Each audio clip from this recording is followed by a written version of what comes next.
મઠ પાસે આજે સવારે ટ્રક ચાલકે 7 ભેંસોને કચડી નાખતા ભારે અરેરાટી વ્યાપી ગઈ હતી।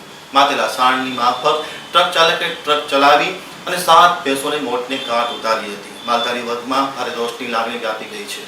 હવે જોઈએ દયા પ્રતિમાના પ્રતિનિધિનો એક વિસ્તૃત અહેવાલ। દયાપર માતાના મઢ નારાયણ સરોવર હાઈવે પર આજે સવારે એક માતેલા સાણની જેમ ટ્રક ચલાવતા ટ્રક ચાલકે 7 જેટલી ભેંસ પર પોતાનો ટ્રક ફેરવી દેતા ભેંસોના કરુણ અને કમકમાટી ભર્યા મૃત્યુ નીપજ્યા હતા। રસ્તા પર હાઈવે પર લોહીના પાટોળા ભરાઈ ગયા હતા।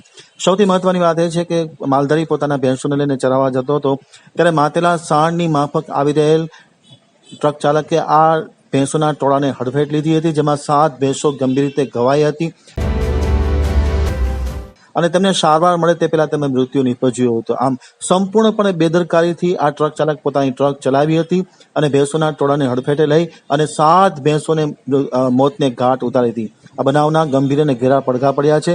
તાત્કાલિક અસરથી માલધારીઓએ આ ટ્રક ચાલકની ધરપકડ કરી તેમની સામે ધોરણસરની કાર્યવાહી કરવાની પણ માગણી કરવામાં આવી છે અને આ ગુનાહિત કૃત્ય હોય ત્યારે તેમને શિક્ષાત્મક પગલાં લેવાની પણ માગણી કરવામાં આવી છે।